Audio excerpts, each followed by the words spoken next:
میرے عزیز، کچھ لوگ ایسے ہیں جن سے عذاب قبر ہوگا ہی نہیں۔ میرے رسول کریم صلی اللہ تعالی علیہ وسلم نے ارشاد فرمایا کہ جو اللہ کے رستے میں شہید ہو گیا، یہ سنن نسائی میں موجود ہے، اسے عذاب قبر نہیں ہوگا، بلکہ ایک حدیث میں تو فرمایا حساب کتاب بھی نہیں ہوگا، اللہ بغیر سوال جواب کے جنت عطا فرما دے۔ کچھ لوگوں کو لوگوں کی بخشش پہ بھی مسئلہ ہی بنتا ہے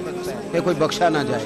اور ایک صاحب کہہ رہے تھے جی یہ کیا معاملہ ہے کہ جمعے کو بندہ مر گیا یا فلانا ہو گیا تو اس سے حساب کتاب نہیں ہوگا، اتنے بڑے جرم لوگوں نے کی، اتنے پاپ، اور جمعے کو مر گیا تو بخشا جائے گا۔ تو میں نے کہا جرموں کا بھی اسے حساب اللہ لے لے گا،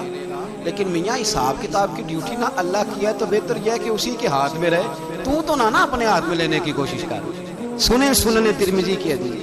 ہمیں پتہ نہیں کیا مصیبت ہے، ہمیں پتہ نہیں کیا مسئلہ ہے۔ ایک جنازے سے میں نکلا، آپ یقین کریں کبھی کبھی کلیجہ پھٹ جاتا ہے۔ میں ایک جنازے سے نکلا تو میرے ساتھ ایک بندہ جنازہ پڑھ کے نکلا، تو کہنے لگا جی پیر صاحب دیکھیں آج کتنی دنیا آئی ہے، حالانکہ یہ بندہ اس طرح کا تھا، اس طرح کا تھا، اس طرح کا تھا۔ میں نے اسے کہا یار تجھے تو فکر ہی لگ گئی ہے کہ جنت میں چلا ہی نہ جائے، تو اس طرح کرنا جنت کے دروازے کے سامنے کھڑے ہو جانا ڈنڈا لے کے کہ میں نے نہیں جانے دینی۔ شرم آنی چاہیے ہمیں۔ اللہ فرماتے ہیں جنت اتنی چوڑی ہے جتنے زمین و آسمان ہے، اس کی چوڑائی زمین اور آسمان کے برابر ہے، تو ہم تو اپنے علاوہ کسی کو جانے نہیں دینا چاہتے جنت میں۔ اور بس کریں، جنت خدا کا فضل ہے، اور اللہ فرماتے ہیں میرا فضل میں جسے چاہتا ہوں عطا کرتا ہوں۔ یہ سنن ترمذی کی حدیث، اور اس کے راوی حضرت عبداللہ ابن عمر رضی اللہ تعالیٰ عنہ، نبی پاک علیہ السلام نے فرمایا جو مسلمان جمعے کے دن یا جمعے کی رات کو فوت ہو، اس کو اللہ تعالیٰ قبر کی آزمائش سے محفوظ رکھتا ہے۔ جو جمعے کی رات فوت ہو جائے یا جمعے والے، یعنی جمعے رات اور جمعے کی درمیانی رات چلا جائے یا جمعے والے، تو اللہ اسے عذاب قبر سے، تو میرے عزیز جو بندہ شہید ہو اس سے عذاب قبر نہیں ہوتا، جو آدمی جمعے کے دن یا جمعے کی رات چلا جائے اسے بھی عذاب قبر نہیں ہوتا۔ اور میرے رسول کریم صلی اللہ تعالیٰ علیہ وسلم نے فرمایا جو بندہ ایک دن اور ایک رات،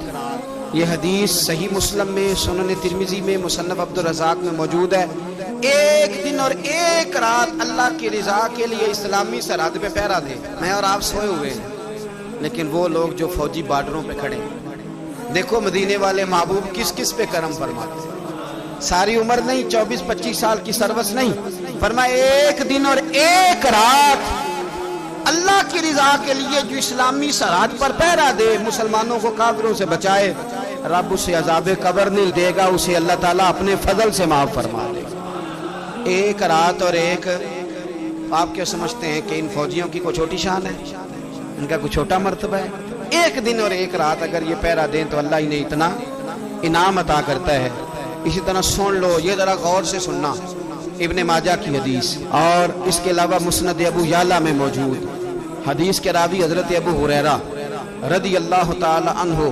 حضور صلی اللہ تعالی علیہ وسلم نے فرمایا جو شخص بیماری سے فوت ہوا، قربان جاؤں میرے محبوب نے بیماری کا نام ہی نہیں لیا، فرمایا کوئی بھی بیماری ہو، فرمایا جو آدمی بیماری سے فوت ہوا اللہ اسے شہادت کی موت عطا فرمائے گا، اور وہ عذاب قبر سے اور قبر کے امتحان سے بھی محفوظ رہے گا، اور حضور فرماتے ہیں اس کو صبح اور شام جنت کے باغوں میں سے رزق دیا جائے گا۔ جو کسی بھی بیماری سے مرا، یہ لوگ بیماری سے مر رہے ہیں تو لوگوں نے اچھوت سمجھ رہے ہیں، اچھوت، یہ اچھوت نہیں ہے، اس لیے کہ لوارث نہیں، یہ خدا رسول کے ماننے والے ہیں، تم انہیں اچھوت کہہ رہے ہو، اور مدینے والے رسول انہیں شہید فرما رہے ہیں۔ حضور نے فرمایا جو بیماری سے مرے شہید ہے، وہ قبر کے عذاب سے محفوظ رہے گا اور جنت کے باغوں میں سے اللہ رزق دے گا۔ لوگ کہتے ہیں دیکھو جی بڑا تانگ ہو کے دنیا سے گیا ہے، تو اس بندے کو بھی عذاب قبر نہیں ہوتا۔ اسی طرح جو بندہ سورہ ملک پڑھتا ہے، سنن ترمذی میں حضرت ابن عباس سے روایت ہے کہ حضور صلی اللہ علیہ وسلم کے ایک صحابی نے ایک جگہ خیمہ لگایا تو وہاں سورہ ملک پڑھنے کی آواز آتی، کوئی بندہ پڑھنے والا نظر نہیں آتا تھا۔ جب حضور کی بارگاہ میں عرض کیا تو فرمایا وہاں قبر تھی، اور قبر کے اندر بیٹھ کے میرا صحابی سورہ ملک کی تلاوت کر رہا۔ اگر ہمیں خسرہ نمبر یاد ہو جاتا ہے نا اپنی جگہ کا، اور ہمیں پتہ ہوتا ہے کہ میرے والا حصہ کتنے کروڑ کا ہے،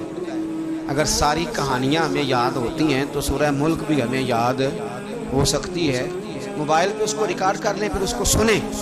کبھی بھی سورہ ملک میں۔ اور ہمارے سلسلہ عالیہ میں تو سورہ ملک وظیفہ ہے، ہمارے الوظیفۃ الکریمہ میں اعلیٰ حضرت نے لکھا ہے کہ رات کو سورہ ملک اور سورہ یاسین کے بغیر سونا نہیں۔ سورہ ملک اتنی شاندار صورت ہے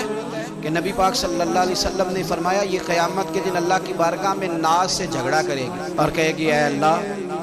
یہاں تو میرے پڑھنے والے کو جنت عطا فرما یا مجھے قرآن پاک سے علیحدہ کر۔ تو رب کریم پھر اپنے فضل سے پڑھنے والے کو جنت عطا کرے گا۔